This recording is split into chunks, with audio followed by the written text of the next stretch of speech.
एक बात हमेशा अपने ध्यान में रखना दोस्तों, गंगा में केवल वही पाप धुलते हैं जो गलती से हो जाए, लेकिन योजना बनाकर किए गए पाप का भुगतान तो आपको करना ही पड़ेगा। कार्मिक डेब्ट वापस तो जरूर आएगा। नमस्कार दोस्तों, मैं ज्योतिष आचार्य सचिन कुकरेती आप सबका अपने चैनल नीलकंठ ज्योतिष में हार्दिक अभिनंदन करता हूं। दोस्तों, आज का ये ज्योतिष का कार्यक्रम वृषभ राशि। एक बात मैं आपसे बोलना चाहता हूं कि जब हमारे जीवन में कुछ भी हो रहा होता है, चाहे हम डाउन जाते हैं या फिर चाहे हम बहुत अप चले जाते हैं। डाउन जाते हैं तो लगता है कि कब हम ऊपर जाएंगे, कब हमारे साथ बहुत अच्छा होगा, कब बढ़िया होगा और कब हम बहुत सक्सेस की सीढ़ियों पर पहुंचेंगे। लेकिन जब हम सक्सेस की सीढ़ियों पर पहुंच जाते हैं, जब हम ऊपर चले जाते हैं टॉप लेवल पर, तो उतना ही ज्यादा हमको डर लगता है कि कहीं हम नीचे ना गिर जाएं, कहीं हम डाउन ना हो जाएं, या कहीं हम बिल्कुल ही हमारे साथ कुछ गलत ना हो जाए। एक फियर हमारे लाइफ में जरूर आता है।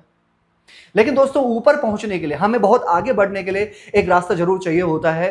एक ऐसा प्लेनेट, एक ऐसा ग्रह जो हमारा हाथ पकड़कर ही हमको सीधे आगे ले जाए। और वो कौन कर सकता है? देवताओं के गुरु, देवगुरु बृहस्पति। ये बृहस्पति वो हैं, जब ये 12 साल बाद, पूरे 12 साल बाद जब ये अपनी राशि में प्रवेश करते हैं, कर्क राशि में, कैंसर साइन में, तब ये उच्चस्थ हो जाता है। यानी कि तब इनकी जो शक्ति होती है, जो इनकी पावर होती है, जो इनका फलाफल होता है, वो बहुत ही पॉजिटिव हो जाता है। दोस्तों, आज हम चर्चा कर रहे हैं वृषभ राशि के बारे में, टॉरस साइन। वृषभ राशि बहुत खास कार्यक्रम है आपके लिए, क्योंकि 46 डेज, 46 दिन, ना केवल आपके लिए, वैसे तो सबके लिए अच्छा है, लेकिन आपके लिए क्या है, क्या हो सकता है आपके लिए। 19 अक्टूबर से लेकर 3 दिसंबर गुरु उच्चस्थ राशि में प्रवेश कर रहे हैं, कर्क राशि में। यहां पे आपकी राशि से आपके 3rd हाउस में गुरु प्रवेश कर रहे हैं। आपके लिए कैसे रहेंगे, सब कुछ बताऊंगा आपको। ये 12 साल बाद ये गुरु आपको क्या वरदान देने में सक्षम हो सकते हैं। दोस्तों, ये कार्यक्रम जन्म राशि, चंद्र राशि पर आधारित है। अगर आप अपनी जन्म कुंडली पे विश्लेषण करवाना चाहते हैं तो नंबर सिर्फ चैनल और वीडियो के डिस्क्रिप्शन में। फिलहाल यहां समझिए कि ये गुरु का फलाफल आपके जीवन में क्या रिजल्ट देने वाले हैं। गुरु 3rd हाउस में है, ठीक है। यहां से गुरु की 5वीं दृष्टि यहां पर है 7th हाउस पे, 9वीं दृष्टि 9th हाउस पे है यहाँ पे, और 7वीं दृष्टि 9th हाउस पे है, और 9वीं दृष्टि 11th हाउस में है, ठीक है। यहां देख रहे हैं, यहां देख रहे हैं और यहां देख रहे हैं, और खुद यहां पर आएंगे 46 दिन के लिए। अब ये तीसरा घर किस चीज का होता है, क्या आप जानते हैं? तीसरा घर होता है हमारे साहस का, हमारा पराक्रम होता है तीसरा घर, हमारी स्ट्रेंथ होती है तीसरा घर, हमारी बाजुओं की ताकत होती है तीसरा घर। और दोस्तों, क्या आप जानते हैं कि जब तक हमारी स्ट्रेंथ नहीं होगी, जब तक हमारे अंदर कॉन्फिडेंस नहीं होगा, जब तक हमारे अंदर पराक्रम नहीं होगा, तो हम कैसे आगे बढ़ पाएंगे? हमारी स्ट्रेंथ ही तो हमें आगे बढ़ाएगी। ये बृहस्पति आपके लाभ स्थान के स्वामी हैं, आपके 8th लॉर्ड है। जब बृहस्पति आपके यहाँ आएंगे ना, तो ये सबसे बड़े प्लैनेट हैं, सबसे ज्यादा रिस्पॉन्सिबिलिटी लेकर बैठे हुए हैं ये, तो ये आपको आगे बढ़ाने में सक्षम नहीं करेंगे। ये उच्च के होंगे, यहाँ पे साहस पराक्रम में ग्रोथ करेंगे। यहाँ पर जिनको पहले ये लग रहा था ना कि यार मेरे अंदर स्ट्रेंथ ही नहीं है, मैं आगे बढ़ता हूँ थक जाता हूँ, मैं टायर्ड हो जाता हूँ, या मेरे अंदर मूड स्विंग हो जाता है, या मेरे को एंग्जाइटी हो जाती है, या मेरे को एक डर हो जाता है। मैंने एक लाइन बोली थी ना पहले, जब आप ऊपर चलते हो तो आपको डर हो जाता है। उतना ही डर होती है लोगों से, समाज से, रिलेटिव से, हर किसी से डर तो बनता है जब आप ऊपर बढ़ते हैं। तो ये गुरु जब भाग्य स्थान को देखेंगे ना, और ये लाभ स्थान को देखेंगे, तो सारा डर आप अपने पीछे छोड़ दोगे। यही तभी मैंने वो लाइन बोली थी आपको। 12 साल बाद गुरु आपके 3rd हाउस में आ रहे हैं, कर्क राशि में उच्च हो रहे हैं, और ये आपके भाग्य स्थान को देखेंगे, भाग्य के कारक होकर बृहस्पति।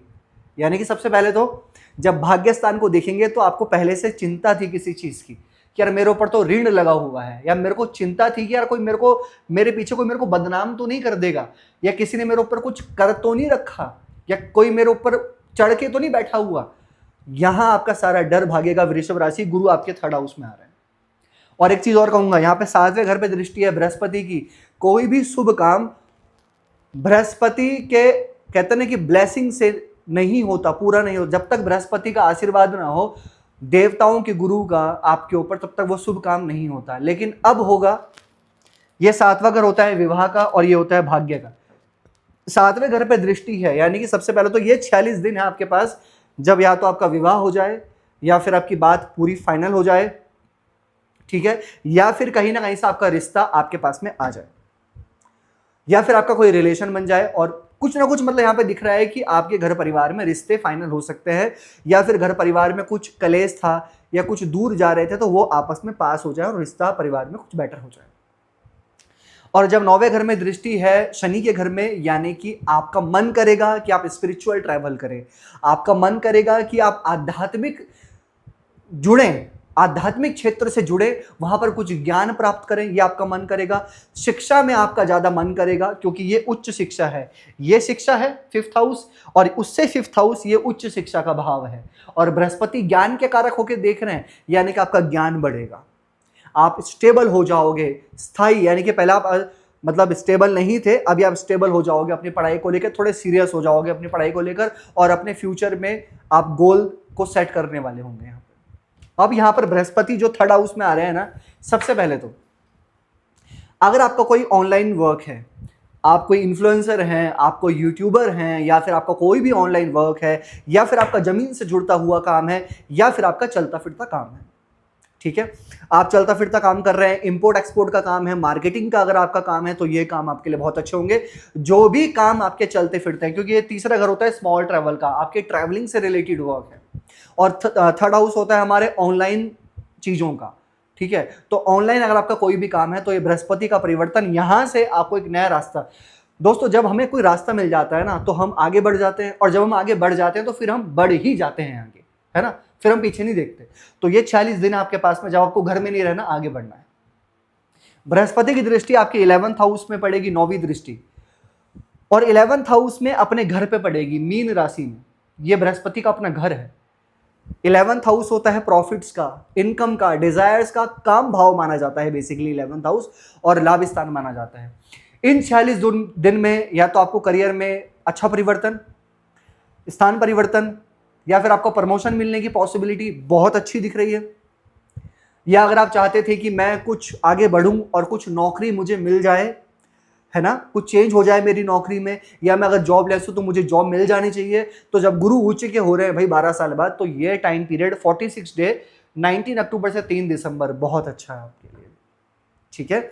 और जब बृहस्पति लाभ स्थान को देखता है ना दोस्तों, तो क्या होता है, इंसान को कुछ ना कुछ लाभ मिलता है, किसी ना किसी तरीके से लाभ मिलता है, कोई ना कोई इंसान के डिजायर्स पूरे होते हैं अकॉर्डिंग टू पर्सन, कि वो क्या चाहता है, वो किस चीज में हाथ डाल रहे हैं, क्या वो चाह रहे हैं, क्या वो लेना चाहते हैं, कि क्या उनकी मनसा है, क्या उनकी इच्छा है, और यहां पर गुरु आपकी इच्छा को पूरा करने में सक्षम होंगे, ठीक है। बस गुरु का मैं आपको एक चीज कहूंगा दोस्तों, कि आप जो भी करना चाहते हैं, कोई भी शुभ काम, कोई भी मांगलिक काम, कोई भी अच्छा काम, तो गुरु का ब्लेसिंग, गुरु का आशीर्वाद है आपके ऊपर, इन दिनों अच्छा रहेगा आपके लिए, ठीक है। फिर वापस से गुरु वक्री होके 2nd हाउस में ही आएंगे, ठीक है, कुछ टाइम के लिए आए यहाँ पे, फिर वापस से 2nd हाउस में आएंगे, तो ये टाइम आपके लिए बहुत अच्छा है। क्या उपाय करने चाहिए वृषभ राशि को? सबसे पहले तो ना आपको शुक्र का बीज मंत्र जरूर करना चाहिए, ओम द्राम द्रीम द्रोम सा शुक्राय नमः 108 बार, ठीक है। 7.5 ढैया आपकी नहीं चल रही है, कोई कुछ ऐसा नहीं है, हनुमान चालीसा का पाठ करो, उगते हुए सूर्य को आप डेली जल चढ़ाइए, और आदित्य हृदय स्तोत्र का आपको जरूर पाठ करना चाहिए। कैसे लगे आपको वीडियो? लाइक कीजिएगा, शेयर कीजिएगा, बने रहिएगा दोस्तों हमारे साथ में। हर हर महादेव।